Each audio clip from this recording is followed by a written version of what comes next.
ng bayan, maasahan anumang panahon.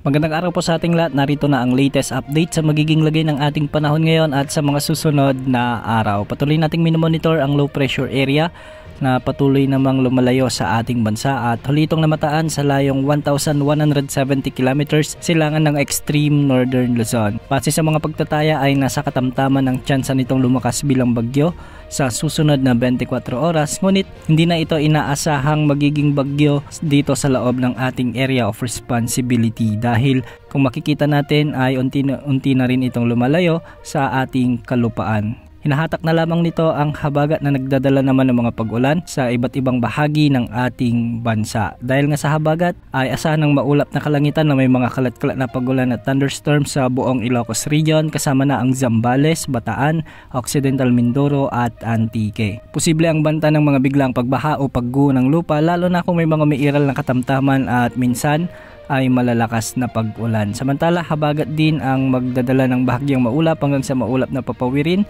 na may mga tsansa ng mga isolated rain showers and thunderstorms sa Metro Manila, sa nalalabing bahagi ng Central Luzon, Calabarzon, ang nalalabing bahagi ng Mimaropa, sa may Bicol Region at ang nalalabing bahagi ng Western Visayas. Kaya posible pa rin ang banta ng mga biglang pagbaha o pagguho ng lupa kung may mga umiiral na severe thunderstorms. Sa nalalabing bahagi ng bansa ay localized thunderstorms naman ang nagdadala ng mga pag-ulan sa mga oras na ito. Kaya posible din ang banta ng flash floods o landslide kung may mga umiiral na severe thunderstorms. Para sa pag-alon sa Luzon at Visayas, posibleng umabot ang mga pag-alon ng mula 0.6 hanggang 1.5 meters at sa mga karagatang sakop ng Mindanao, posible ang mga pag-alon hanggang 1.2 meters. Wala na tayong namomonitor na anumang nagbabantang sama ng panahon na posibleng pumasok sa ating bansa sa susunod na 3 hanggang 5 araw. Kaya sa mga susunod na araw ay asahan na mas maalinsangan muli ang panahon